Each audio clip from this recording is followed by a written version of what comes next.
What's good, creatives? I am Nina Shine. Welcome to the Symphony Pod from the Symphony Studio.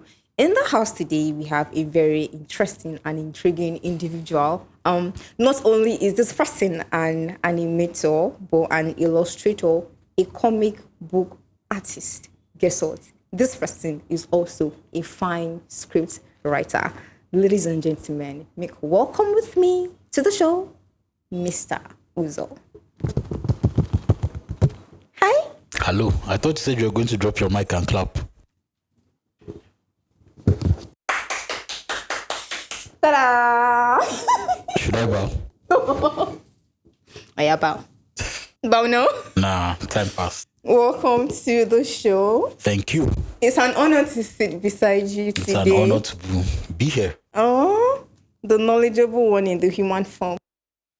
I'll take your word for it. Yes, no, are you not knowledgeable? I'll take your word for it. I mean, everybody that has had contact with you so far, like that I know of, Mr. Ozo, likes to speak big English, knowledgeable, intelligent one. So yeah.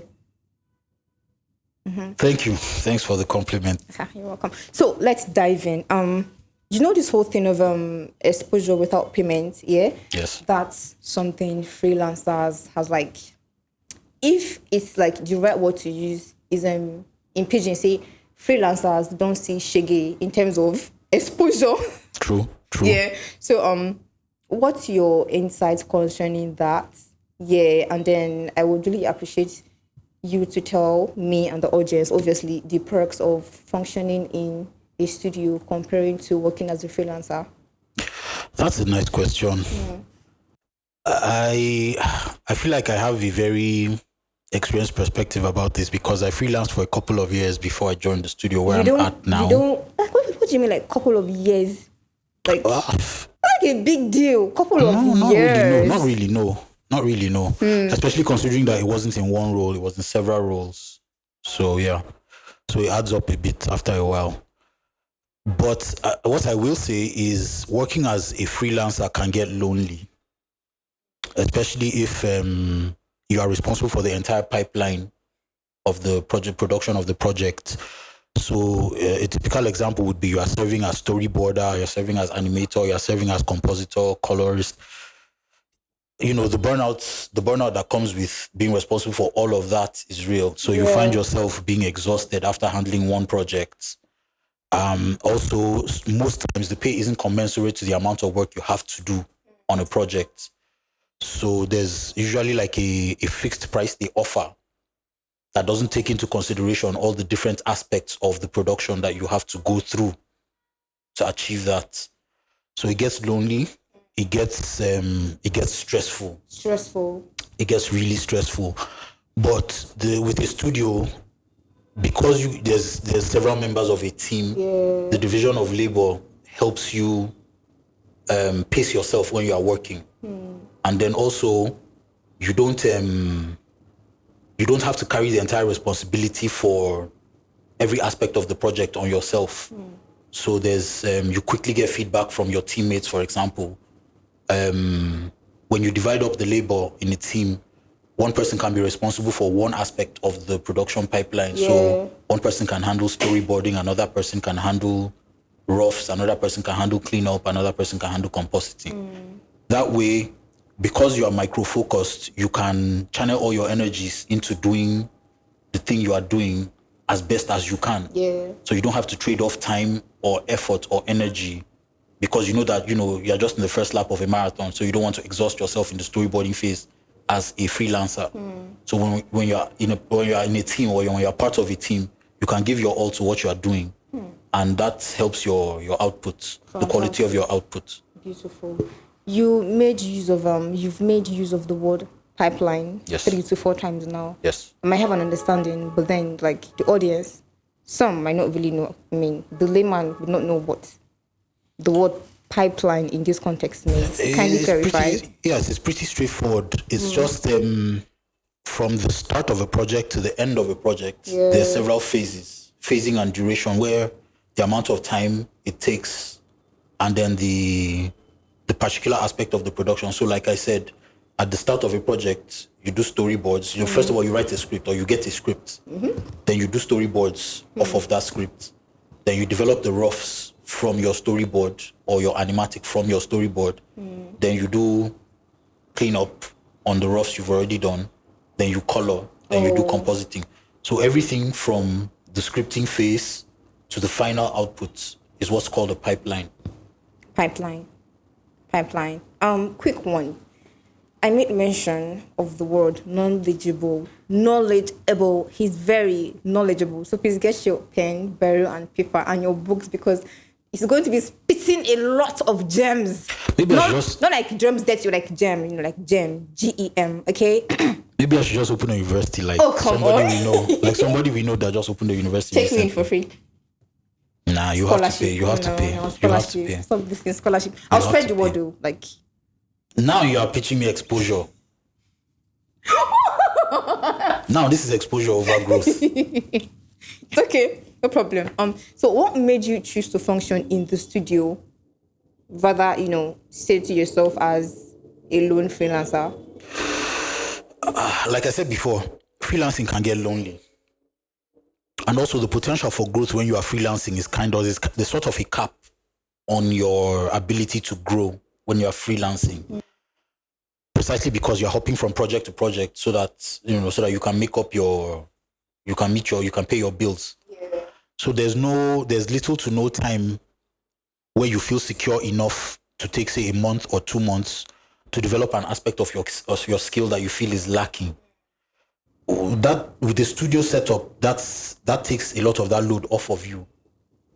You have, like I said, you are micro-focused on one aspect of production, and then you can see growth because you are doing only one thing, as opposed to being a jack of all trades that's doing everything but not at a high level. Yeah. So here in the studio, you can do one thing at a high level. When you master that, you move on to something else, maybe on a different project. So there's that. There's also the question of being around like-minded creatives. There's something that being in a community does for you that you can't get as a freelancer or as a soloist. You can get feedback quickly from fellow creatives.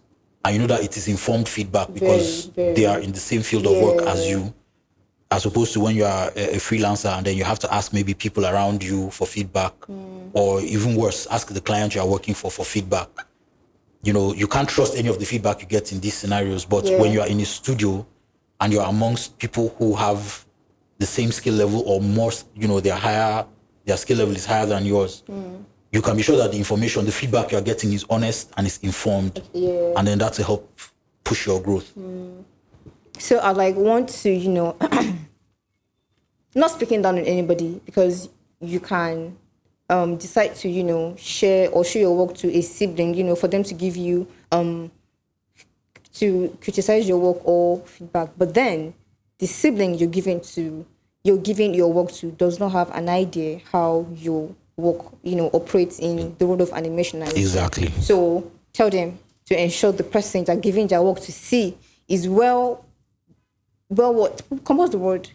rooted in your field to be able to give you a well-constructed feedback, because somebody might be watching now and say, okay, because now we've spoken about feedback, they will not carry their work to go and give their neighbor that is the carpenter.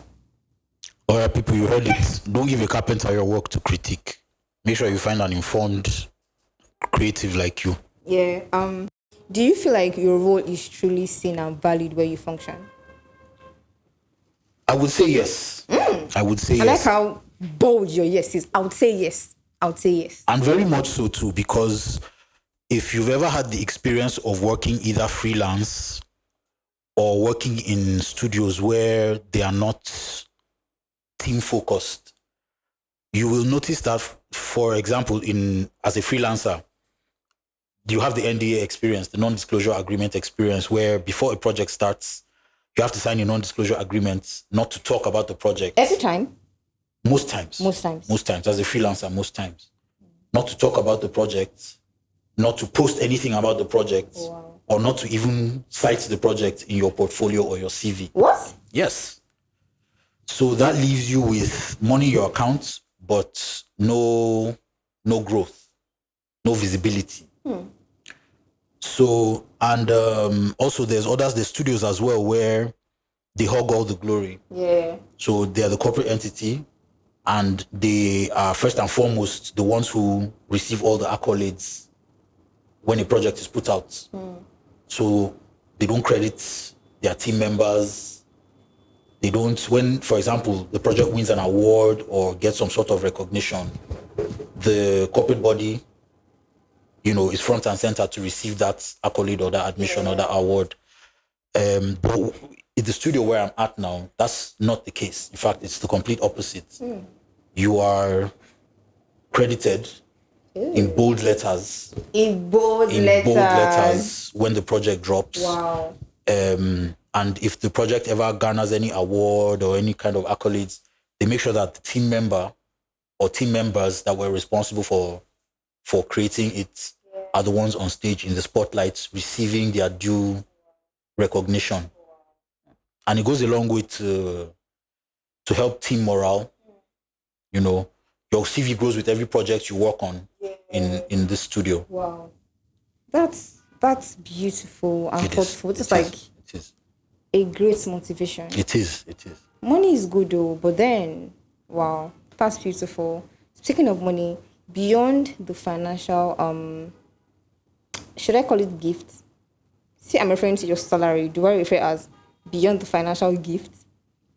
Remuneration? Because you can't exactly call it a gift. You work for it. Yeah. So beyond that, how has where you function, added to your growth as an artist and as a person? Oh, in a lot of ways. Like I said earlier in an earlier answer, being a freelancer can get lonely. And there's the tendency for you to get in your own head if you freelanced for a long period of time to the point where you think you are more talented than you know you are, or that you are more skillful than you actually are. When you join a studio, your weak points start to show up in sharp contrast with the ability of your teammates. Excuse me, sir. Yes. There's something I want to do. When you join a studio, your weak points start to show. Write that down. I wish I had my pen here, or I'd have written it down, but then This my university is coming closer and closer to reality.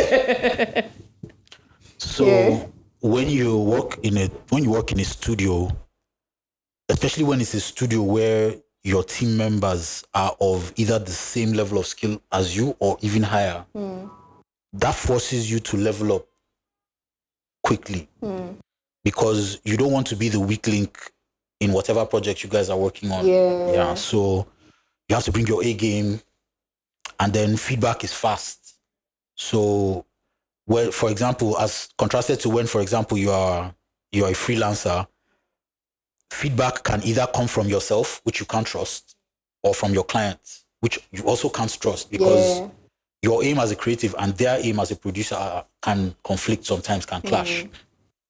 But when you're in the studio, the feedback comes fast and you know that you can trust it because all of you are in it together. Yeah. So there's that. So you see your growth is very visible. Your growth arc is very visible from month to month. So there's that. There's also the community that comes with working in a studio where you're surrounded by like-minded people. You talk about your influences, you talk about your ideas, you bounce ideas off one another, and then that helps growth. It's like a book I like says, iron sharpeneth iron. And then there's also the knowledge that whenever you are weak or where you are weak, your teammates will help you shore up that weakness. Yeah.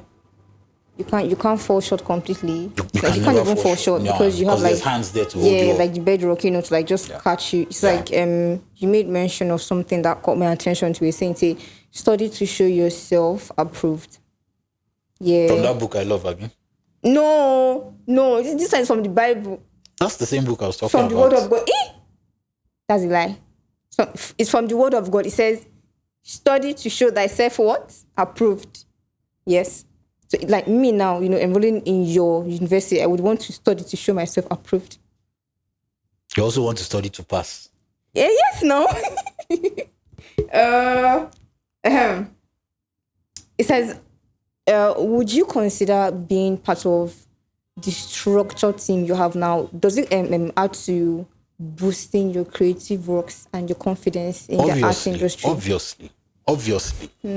I mean, when you come to work and you see what your teammates are putting out and you compare it with the stuff you are putting out, You've been doing. you want to level. Nobody will tell you you want to level up. You want to level up. So there's that. There's also the fact that because you're part of a studio, there's a quality benchmark, and you will definitely want to improve on that. So, yes, sure. Still the same thing. Study to what? Show thyself what? Approved. Because I'm coming to enroll in your school. I didn't even compliment you earlier. Your fit looks good, and then your cap looks attractive. Thank you very much. Can you see the shape of my head? No, Can I you can't. see? Sit now. I can't. Sit now, like sit of my head. This cap is going to like sit on it perfectly well. Although I think it might be 2 sizes too big for you. No, I think it's your eyes. Before you decide to leave now, just like I present this to you as my gift. Okay. To show that you've decided to admit me in your Mr. Uzo's University. We'll work on it. It's okay. So this one is actually a big question because they're like some people with the mentality of no be you go tell me what I go do. And in this generation, it slowly like penetrates in them and it's killing them slowly, but I'm not sure they notice.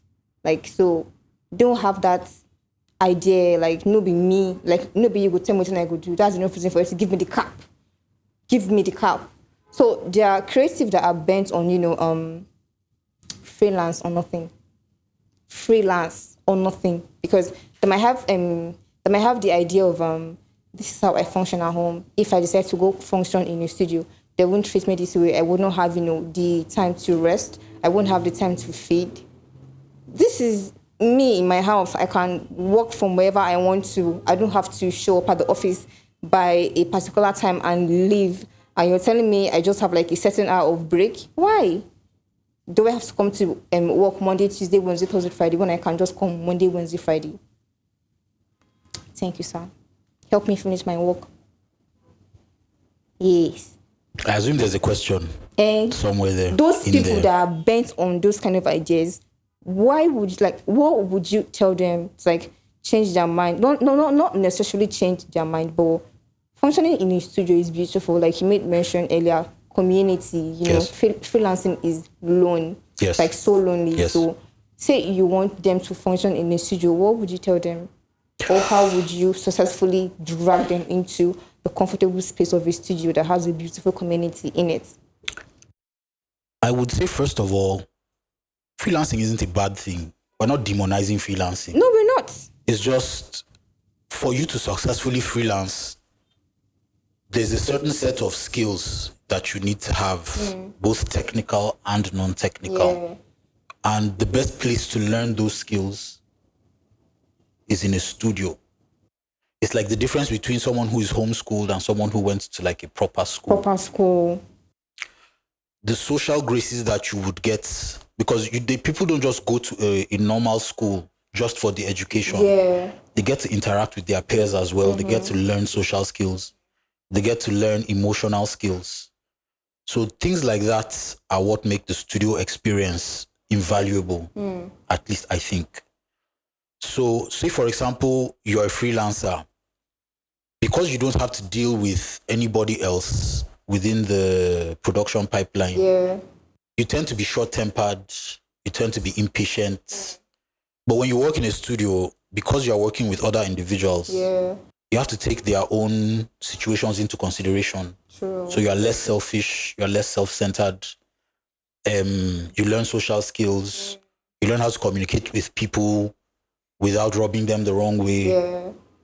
So those are and then also very important, you learn to level up because your teammates are either as good or better than you. So you're constantly grinding to improve yourself. So that's what I feel the studio experience offers over freelancing. I would advise anybody coming into the creative space to first get the studio experience. Studio what? Experience. when I say studio, you say what? Experience. Studio what? Experience. Studio what? Experience. Studio what? Experience. Better. Yeah. So I would advise them to get the studio experience first. Find out whether it's a good fit for you or not before you freelance. It's like they tell people who want to be entrepreneurs, work in a 9 to 5 first before you branch out into entrepreneurship, because that's how you are going to learn the business processes that are going to stand you in good stead when you eventually own a business of your own. See the way you just like drop this line now, like you've schooled in 5 different universities, 10 degrees, PhD, masters. God, I beg. Don't worry, you're getting there. Starting from my university. So, where do you see the future of creatives that function in the studio environment? It can only get bigger and better, in my opinion, because now Africa seems to be getting more and more attention because of its creative sector. I would say at least in the last 5 years, our film, our comics, our stories, our animations are getting recognition Recognized. on the global stage. There's the Netflixes that are suddenly interested in African content. Yeah. There's the Disneys that are suddenly interested in African See content. Iyanu series now. Exactly. There's the cartoon networks that are suddenly interested in African content. So it can only get bigger and better. And why that is good news is if the industry is going to grow, it can't grow on the backs of individuals. It has to grow on the backs of studios. Yeah. That's the reason why when a Netflix comes to Nigeria, when a Disney comes to Nigeria, they don't go to individuals, they go to studios. Studios, yes. So the studio is the backbone of the industry. And with the emergence of studios that we've been noticing in Nigeria now, studios that are focused on quality, not just quantity, it can only get better. So for creatives who are wanting to get big budget projects on their CVs or in their portfolios, I would advise that they join the studio and try to find projects that will show them in the best lights. So, if you're out there, if you're a creative, I would advise you find a good studio, a really good one, A healthy one at that. a really good one, and then give it your best. Learn as much as you can set a time frame for yourself. If you don't want to be there indefinitely, set a time frame for yourself and give it your best while you're there. Learn as much as you can, network as much as you can, and then see where the future takes you. Take that dear to your heart. The knowledgeable one has spoken. Quick question from one of our followers. I'll read the question out to Please. you. Do you think studios fully understand how much creative brings to their brand regarding storytelling, overall communications, and the ones that are not mentioned here, but I believe you know? Yes, I do. I do. Not all of them, but with the recent rise in top flight studios, yes, the awareness is becoming more and more. That's not to say that there are not some studios that think that talent is easily replaceable. But then that's becoming less of a norm. Yeah. Studios these days, especially the top tier ones, the ones who take their production value seriously, they really, they value their staff. They value their staff. They understand that talent is difficult to train. And I agree. And it takes a long time to get to a certain level of proficiency that you can consider professional. Yeah. So because of that, they know that you can't just trade in a talented hand and pick one off the streets, any day of the week. So I believe the awareness is increasing, and I believe to only get better as the industry solidifies. Yeah. You made mention of something relating to finding good artists, yes? Yes. Okay, I want to say something. Yes, please. If you want to laugh, because I don't think I've seen you laugh like, hehehe. Do you know how hard it is to get like a very good house in Lagos? Yeah, I have the feeling, I get the impression that it's not so much hard to find a house in Lagos as it is to pay the rent of the house. But do you know how hard it is to find a house in Lagos? Is it harder than Abuja? Is it harder than Abuja? It is, oh. Really? I don't know. I've not found a house in Abuja before. I've not gone house scouting in Abuja before. Abuja. But to get a house in Lagos, you walk like this. I always felt like finding the house isn't hard. It's just paying the rent. It's just paying the rent.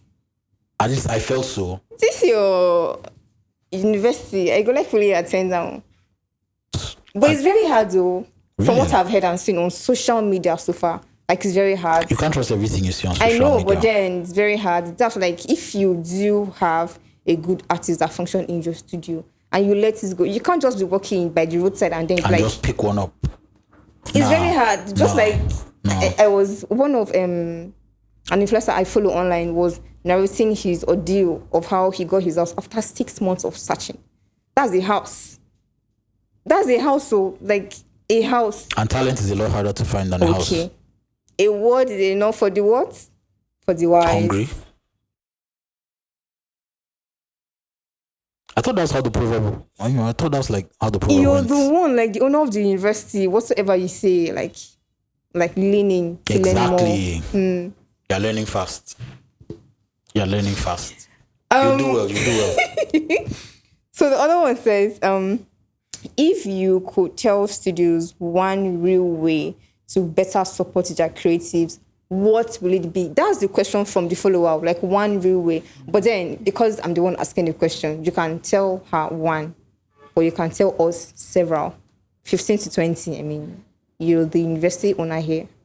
I'm the one that sets exams, so sure, you know. You don't get to set an exam for me. Sorry, sir. Yeah. So I would say every creative's needs are different. So because of that, it is not a one-size-fits-all solution to that. I think what the responsibility the studios have is to find out what individual needs each creative has, and then find a way to tailor make the solution to fit those needs. So just as a rough example, some people function better. Some people are morning people. Yeah. Some creatives are morning people. They get their best work done in the first few hours after waking up. So for those people now, having to commute to work steals away the creative portion of the day from them. So they struggle to have good output in what's left of the day after they've spent like an hour and a half in traffic and they get to work. Yeah. So they struggle to get their creativity where it needs to be for the rest of the day. Some other creatives function better when you tell their stories. They feel less appreciated when they pitch in to tell a story that was not originated from them. So for people like that, the studio can help, center their stories, to help them tell their stories, or lend the medium to help them to platform their stories for them. Yeah. Some other creatives need money. Like for some people, money is just what they need to unlock their creativity. I need money. I know it in your eye. What do you mean by that now? See in this corner of your eye here. This corner of your eye here. Who doesn't like money? Now, don't you like money? See the way you look. Is it not money? No, I like money, but it's not everything. It's most things, but it's not everything. Yes, sir. Okay, I'm listening. I'm done talking. You're not talking? Yes. Okay. And if there's one thing I would like for you to leave this place with, is the fact that I appreciate money. You can just squeeze, like I'll squeeze my hand like this now, like squeeze it, put it in your pocket. Not now your life, like squeeze it and put it in my hand. Will you ask for my account details? Me, I don't know if I'm a morning person or a night owl, or I don't know. I just sleep and wake up. So how am I supposed to know, if I'm a morning person or the night one? Are you grumpy in the mornings? It depends though. When you wake up in the morning, are you in a good mood or in a bad mood? Today now, I woke up feeling really, really good. But yesterday, I was grumpy because I did not sleep well. I slept late. Day before yesterday, but yesterday I slept quite early. Do you feel more alive at night or in the morning? In the morning. And you're a morning person? Just like that. That's it. It's that simple. It's that simple. No signs, nothing. It's that simple. Some people are groggy all day until say 5, 6, and then that's it, as if that's when the day starts for them. Those are night people. That's weird. Can you come alive around 6 p.m.? What are you doing? You meant to be yawning, dressing your bed. It's sad to let you go, but then the time has come to say thank you Already? to. Oh yes, oh yes. I don't want to stress it too much. You know, you're building a university, and I want to be your first student for How enrollment. considerate. Yeah, How you considerate. have things to do. If you're yet to subscribe to our YouTube channel, ensure you do that. Okay, and ensure you're following us on our socials. Okay, so thank you, Mr. Uzo, for gracing the Symphony Pod today. Thank you, Nina Shine, for hosting me. Oh God. See you on the next one. Before we go, do like this. Like this. Peace out. Bye. Like bye. Do like this. Like do like this.